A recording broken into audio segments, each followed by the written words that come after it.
My inbox was hit by the email like a bolt of lightning.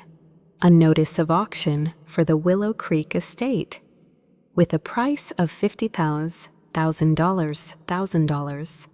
My heart rate dropped. Our family home, which my father had poured his life into, was up for sale. I forgot to ask who is the vendor.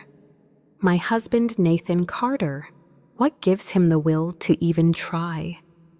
I drew back in shock and stared at the screen, my hands trembling, as our Charleston estate's walls encircled us. Has someone lied to you, or was this just a mistake? I had to act fast, or else all I cared about would be lost. Emma Larson here. You could think I'm just another computer worker, strolling the streets of Charleston, grabbing coffee from a corner store while carrying my laptop bag.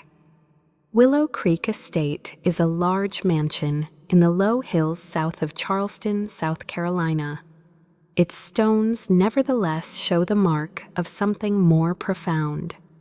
All of my father's aspirations, desires, and heritage are housed here, making it more than just a house, and 15,000 square foot historical property with limestone walls covered in ivy, hidden magnolia gardens, and a shimmering lake that catches the light like a work of art. I don't think $50 million adequately describe its worth, but it's undeniably priceless. You couldn't call William Larson your typical father. Although he was a master builder of skyscrapers in cities like Atlanta and Miami, his magnum opus was Willow Creek. He spent 12 years meticulously planning and building each arch, and he lay every beam by hand. "Emma, this isn't a mansion," he said, standing in the big hall, with his calloused hands running down the wood paneling. Even now I can envision him saying it. Makes me feel at ease. Designed with love, not money. Like the low country tides, his voice was steady, so I accepted him at his word. My mother, Margaret Larson, was his perfect polar opposite. In her economics class at a tiny university, spending plans would sound like poetry. Her comments on saving money, investing, and living frugally would make anybody smile, even if she had little interest in silk dresses and diamond jewelry. At our kitchen table, her spectacles drooping over her nose, Mom said to me, "Emma, wealth isn't what you own, it's how you live." Mom lovingly made my lunches and taught me the value of working hard for what you desire, putting her theory into reality. As a child in Willow Creek, I might have played the role of the spoilt brat, but my parents had different plans. I rode the bus to public school, ate peanut butter sandwiches, and wore inexpensive sneakers. My folks came up with the notion. My friends had no idea what was going on with the estate's soaring ceilings, or the lake where I used to gleefully skip stones as the sun went down. That was just how I adored it. I would much rather be Emma than the spoiled hillbilly girl. This is something I will never forget. My mom always said, "Let people see who you are not where you live." My life was changed forever by Willow Creek. In its peaceful halls, I discovered humility. Its gardens taught me patience. A person's character is their most precious possession, as I learned from my parents' unfaltering ideals. However, such teachings are often tested by reality, isn't it? Plus, I would quickly learn that even the strongest foundations can eventually crumble to dishonest people. At the age of 11, I realized photography would be my life's work. The untamed beauty of Charleston's marshes and moss-covered trees, as opposed to the artificially illuminated stage kind. I begged my parents for a real camera, not a play one. Margaret showed no signs of alarm. "Emma, would you like to earn it yourself?" she said with an infectiously happy tone. "Deserve it." How innocent I was. I wanted to show her I could. Emma responded, her voice remaining unwavering. She put me to work. In the mornings, I would soak my sneakers in dew and water the magnolia beds at Willow Creek. In the afternoons, I would sort through my father's architectural books and dust off his library. One evening, I helped my mom organize her old lecture notes. I kept a little money in a tin box under my bed for each task I finished. It took 5 months of sweaty labor, missed playdates, and aching arms, but I felt accomplished the day I counted enough for the camera. "This camera isn't just a tool," my dad whispered to Emma. "Take this as a lesson. This moment was built by you, not by your surname." I'll never forget walking into that electronics store with my tin box in hand, proudly handing over every penny, even though the cashier arched an eyebrow. That evening, I took my first photograph of Willow Creek Lake at sunset, and its golden hue was truly breathtaking.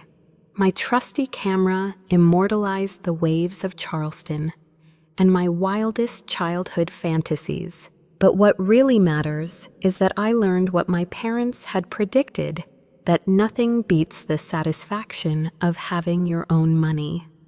"Emma, this house will be yours one day," my father would say from the estate's balcony while crossed-armed, "but you must not allow it to completely control you."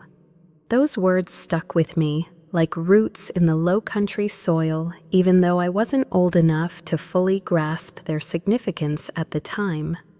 Little did I know that that lesson would soon be tested in ways life could never have predicted. I blended in with the crowd of 13-year-olds at Charleston's Harborview Middle School, wearing my beat-up bag and worn-out sneakers. My 3 best friends, Lily, Tara, and Sophie Miller, were my world. We used to run laps around the soccer field during lunch, make fun of each other's stupid jokes, and trade cookies. Sophie was the life of the party, always talking and asking questions. Emma would toss her waves and ask, "Is it true that your house has a secret library? Maybe a luxurious pool?" I'd just shake my head and grin half-heartedly. I wanted to disappear into the crowd, to be the Emma who traded chips with the locals instead of the one from Willow Creek Estate. My parents, William and Margaret, inculcated in me the importance of keeping our family's wealth a secret from an early age. "Don't let money define you," my mom would write on the note she used to make my lunch. So I didn't brag about the estate's limestone arches or the lake that reflected the sun at sunset. To me, it was just a house, not a symbol of wealth.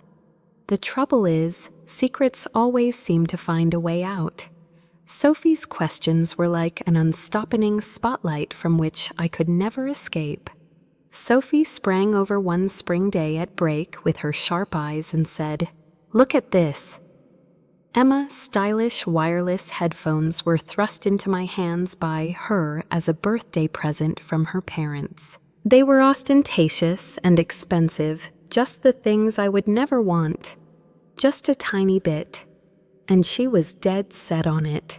The infectiousness of her grin made me halt. I put them on while paying close attention to the music. Returning them caused my fingers to tremble. The headphones slid and banged on the pavement, making a terrible cracking sound. Sobs went out of my chest. A broken flower revealed wires that looked like tiny veins. I stammered out, "I'm really sorry, Sophie," my face betraying my frustration. Despite her quivering lips, she repressed her tears. As she gathered the fragments, she said, "It's fine." However, her eyes told her otherwise. "I will take care of this," I secretly promised. It was that evening that I told my mom the truth. Margaret seated me with an icy gaze. "Spending family money to fix mistakes is out of the question," she said, Emma. Her remarks wounded me, but I could see that she was telling the truth. Using my family's money was never going to be an option for me. Throughout the span of 3 weeks, I successfully completed a number of diverse tasks. While sorting books in the neighborhood bookshop, the dusty fragrance clung to my clothing. The neighbor's porch was cleaned by me spiderwebs be damned. The tin container that had housed my camera before now contained all of my pennies. My back hurt and my hands blistered, but I didn't care. My parents, Sophie, and even I thought I was showing them something. Finally, I lost it. I took the headphones to a downtown electronics repair shop, and the receptionist gave me her word that they would be perfect. The feeling of accomplishment I had upon giving them back to Sophie at school was immense. My response was, "Here, they're fixed." Even so, Sophie didn't show any emotion. She turned the headphones upside down her mouth, trembling slightly. "Is it working now?" On the other hand, did you only buy a knockoff? Others could hear it, she explained. My body froze solid. What know I? She looked across at Lily and Tara before I could finish my explanation. Emily has a ton of money. My chest constricted as I imagined she must think this is nothing. I had toiled away for weeks giving my everything, and now this next. Sophie's razor-sharp voice dipped. You most likely accidentally broke them, didn't you? Just to draw attention to it. Emma flexed her money by destroying Sophie's headphones, according to the gossip that had passed among the kids the day before. After that, she traded them for imitations. Lily and Tara never once looked at me. They were too busy avoiding Sophie's carefully crafted tale, which the students went bobbled up. I felt my throat constrict with shame as I felt completely engulfed in their stares. In their eyes, I was no longer just affluent Emma. I was a con artist and an elitist. The betrayal shocked me like a splinter. I informed my folks about it, assuming they would take care of it. William, my dad, sat quietly and listened with his arms folded. The truth doesn't have to be shouted out. Emma, he said with a steady but determined tone. He came to school with me and took a rare day off from work. All it needs is to stand.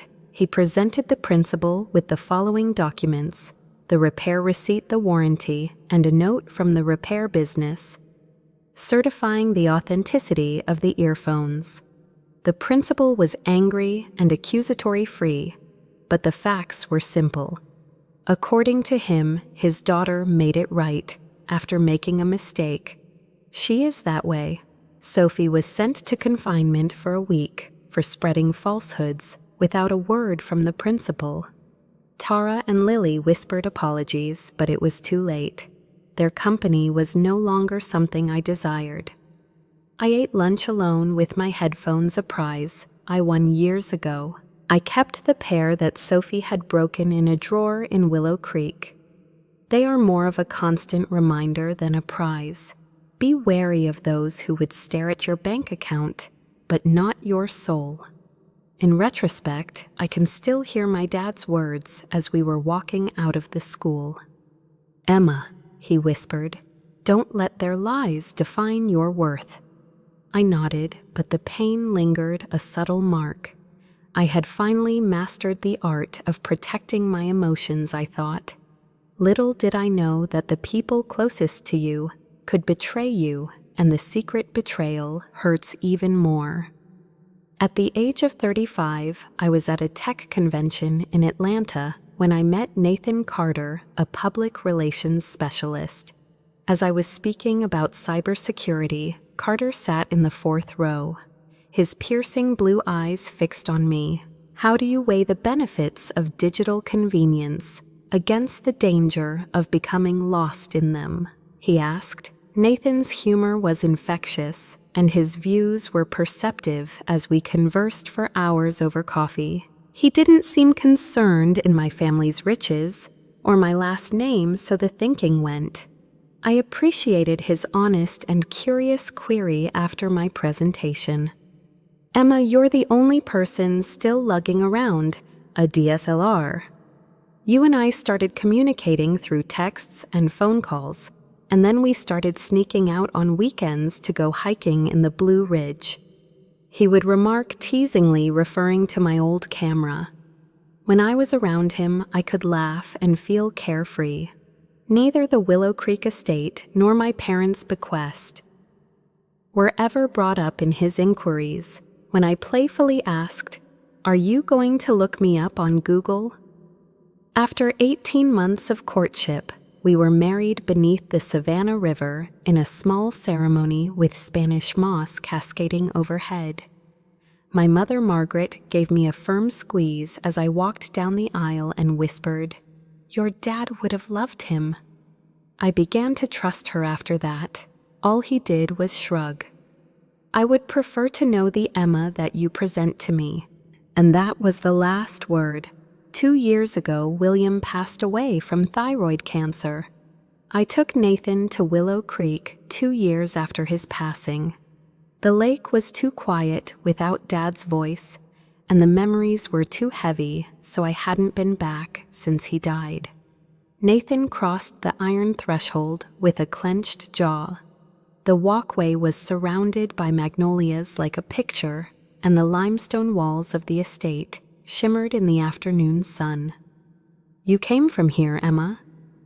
Even though he spoke in a kind tone, there was a new and unnerving yearning visible in his eyes.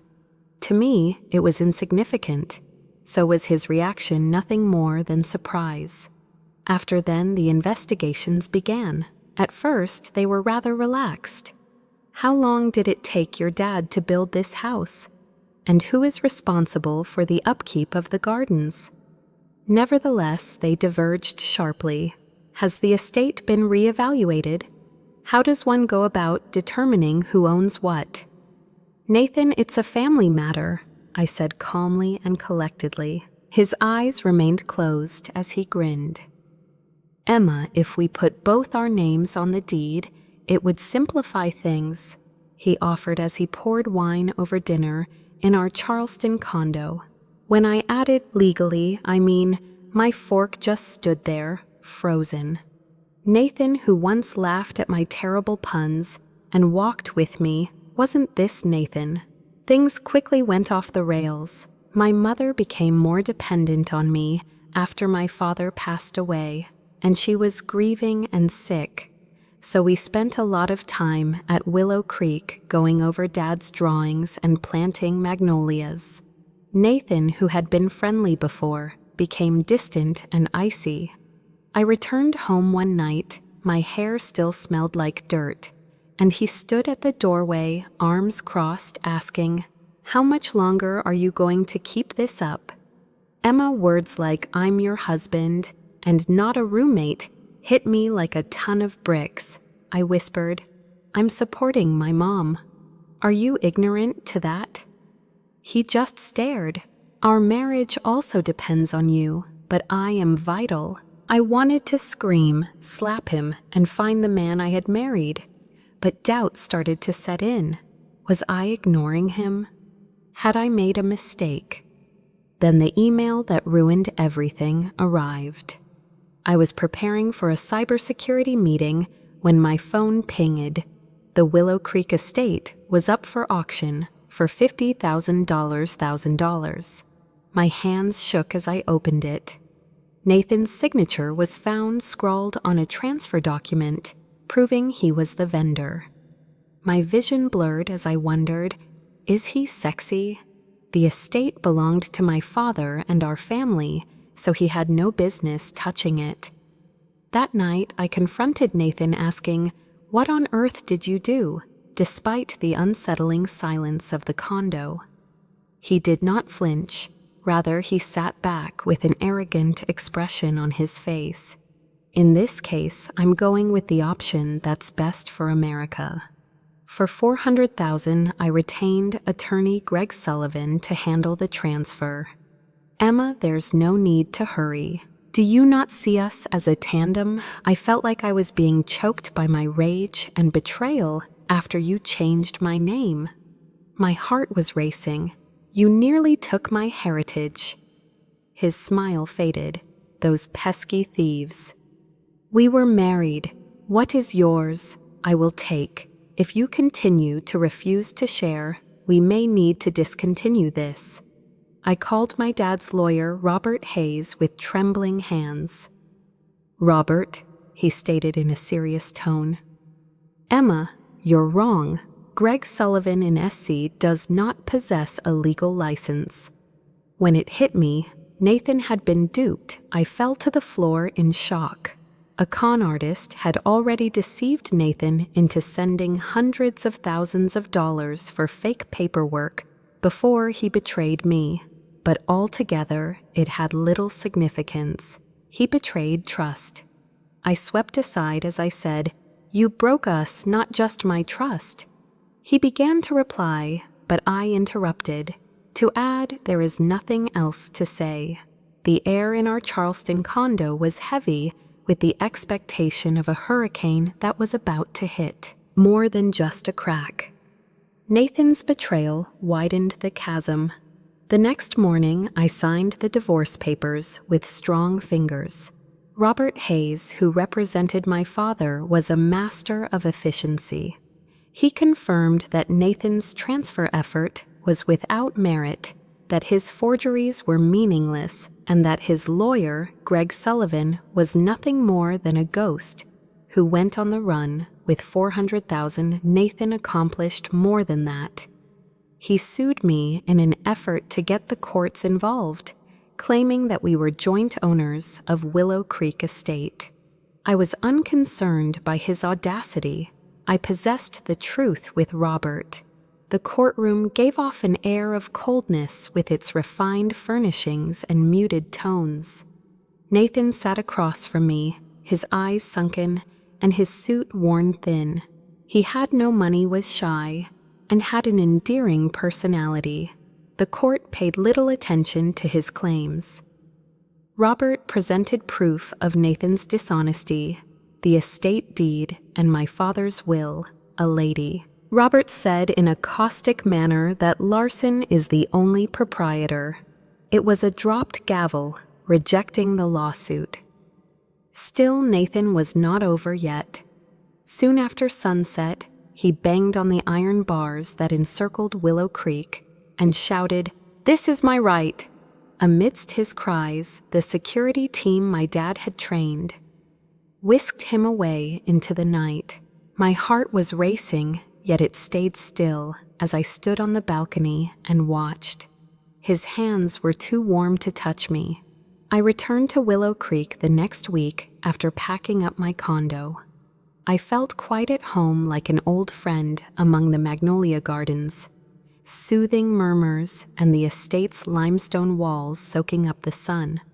My mom, Margaret, came to be with me in the location where my dad's spirit stayed, her sadness starting to dissipate. As we walked hand in hand down the lakeshore, I knew I couldn't just let this mansion fade from my mind. Bonus points were owed. United States of America was more responsible. I had a bold and somewhat risky idea. Let us imagine for a moment that Willow Creek became a haven embracing many souls beyond our own. I tentatively proposed the idea to my mom while I sipped my coffee. Let's make the estate into a place where people can gather for parties, weddings, concerts, retreats. Her face lit up with joy, the first time she had shown it since Dad died. "That would be absolutely ideal for your dad," she said as an aside. The result was the establishment of Willow Creek Haven.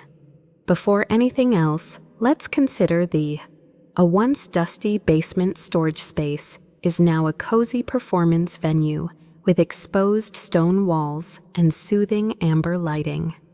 The grounds were transformed into a stunning outdoor ceremony site, replete with a white canopy covered with vines and swinging lavender stalks. Even the floral arches and lantern-lit paths were meticulously constructed by my creative mother. I reached out to local specialists to ensure the estate was secure. After receiving their blessing-like signs of approval, the first to tie the knot were a young couple. Under the shade of the arbor, their promises trembled with hope. "This isn't just a place," the bride whispered to her mother, Emma. I felt really moved by her statements. They were meaningful. I made up for what I had lost by giving other people a second chance. However, I wished to pay my respects to my dad in a more expansive setting.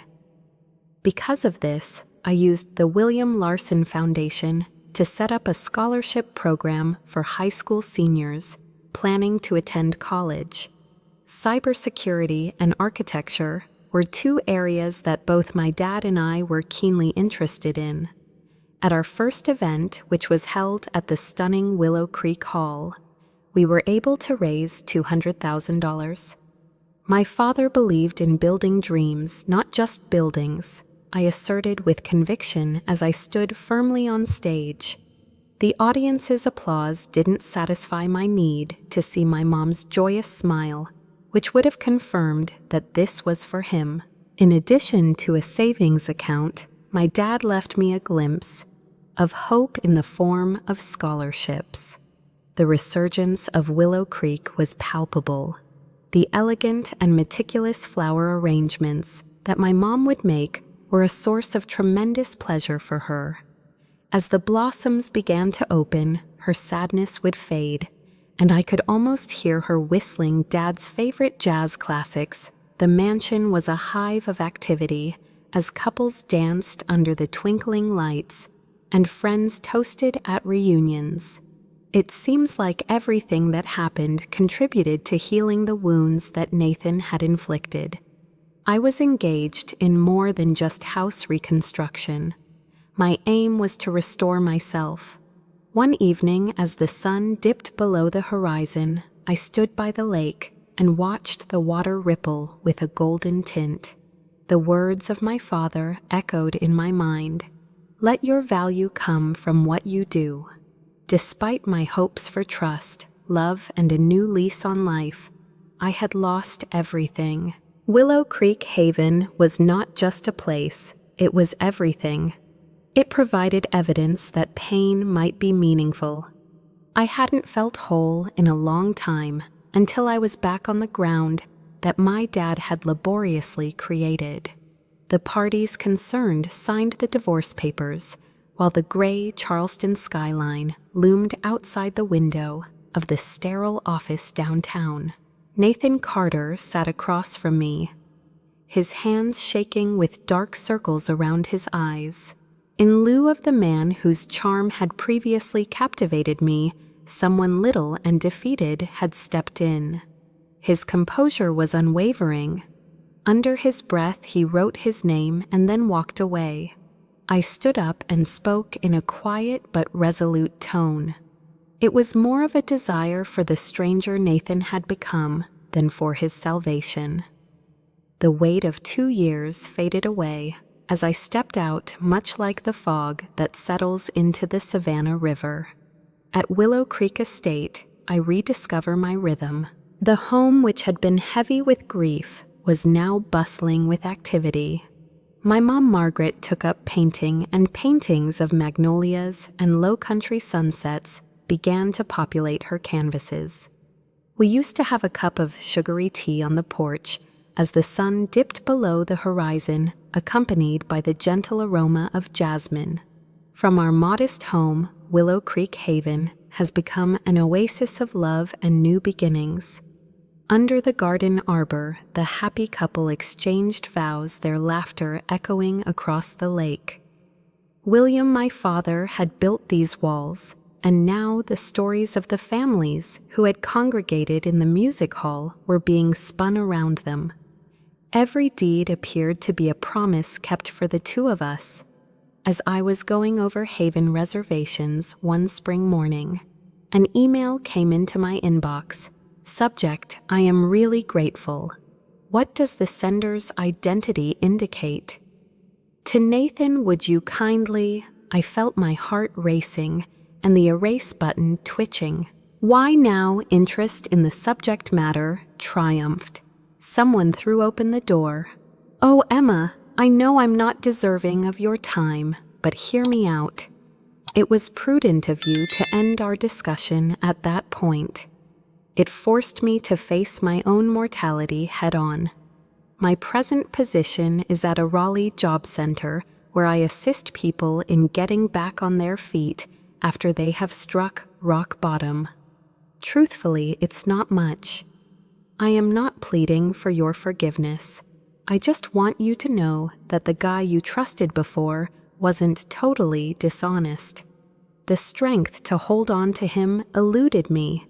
May power perpetually be bestowed upon you. Introducing himself as Nathan, he replied.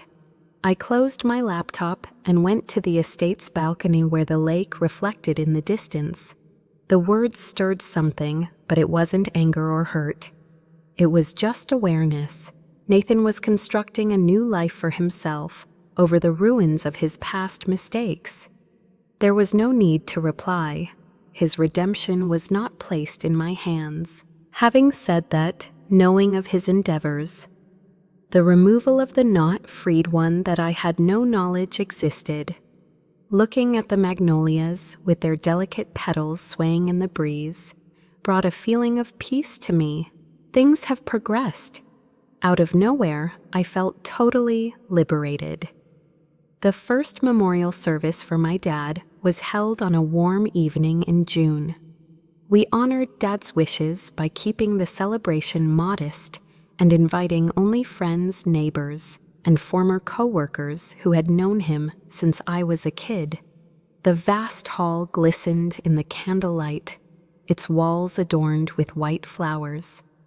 On a table, his photograph lay, his smile timeless and unchanging. Speaking too rapidly caused my voice to crack. Although my dad may have used his hands to construct this house, it was his heart that brought us together. My mom added her grasp on me firm and her eyes shining. As the ceremony began, I took a peek at the live feed. Someone was standing at the doorway. To Nathan, would you kindly?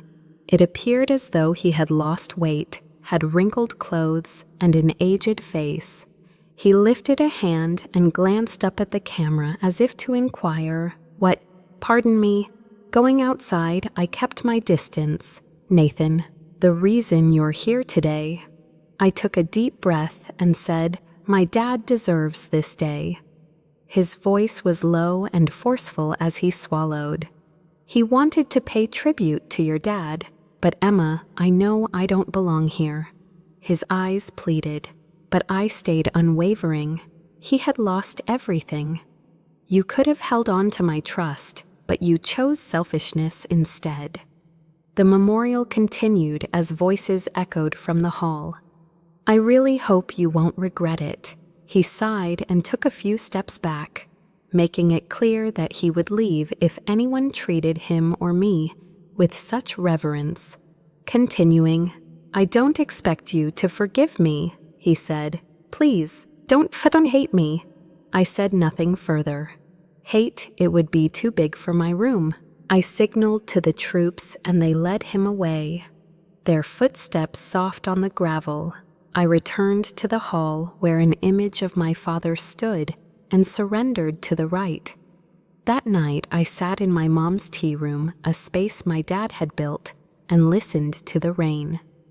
With my hands warmed by the Earl Grey, I used a cup to steady them. The impact of Nathan's presence and message was more like tremors than waves. His sudden entrance into my life shook everything I held dear, but all storms pass. Even so, magnolias were flowering. To this day, my mom still giggles. I had a good night's sleep, knowing that the calming influence of the estate would surround me. When summer comes to a close, Willow Creek Haven has accomplished a great deal. Our wedding was an autumnal affair, complete with golden candles and wildflower bouquets. As she departed, the bride, a poet from Savannah, left me a hug. Emma, you didn't only provide a place. The words she used to describe the home you gave us for our story were like roots being securely planted. We were rather relaxed, going out no more than 3 times a month, all carefully orchestrated by my mom and myself. The staff handpicked for their real concern seemed more like relatives. This estate was now more than just a relic. Its vivacity is a testament to the power of love that knows no bounds. As the snow fell and the temperatures dropped, I shivered on the balcony while gazing at the lake's reflection in the cloudless sky. As she posed for photographs below, the bride burst into laughter, and the groom embraced her passionately. As I felt the smooth wood under my palm and put it on the railing, I knew this was it, the end of one adventure, the start of countless more. Willow Creek was more than just a family legacy that my dad had passed down to me. Not wealth, but my own choices, and the will to keep going when faith failed were the building blocks. This is what I have learned, and I hope you remember it. First and foremost, take precautions against asset theft and keep any legal documents in a secure location. Secondly, surround yourself with people who will love you for who you are, not what you own. Third, pay attention to how you're feeling. Even if it's painful, it might be the fuel that drives you to a lovely destination like Willow Creek Haven or your own particular ideal. In your opinion, how am I doing on my journey? Why have you been so resilient in the face of hardship? Please submit your story below so that we may continue these talks. The world could use more of the light you're shedding, in my opinion.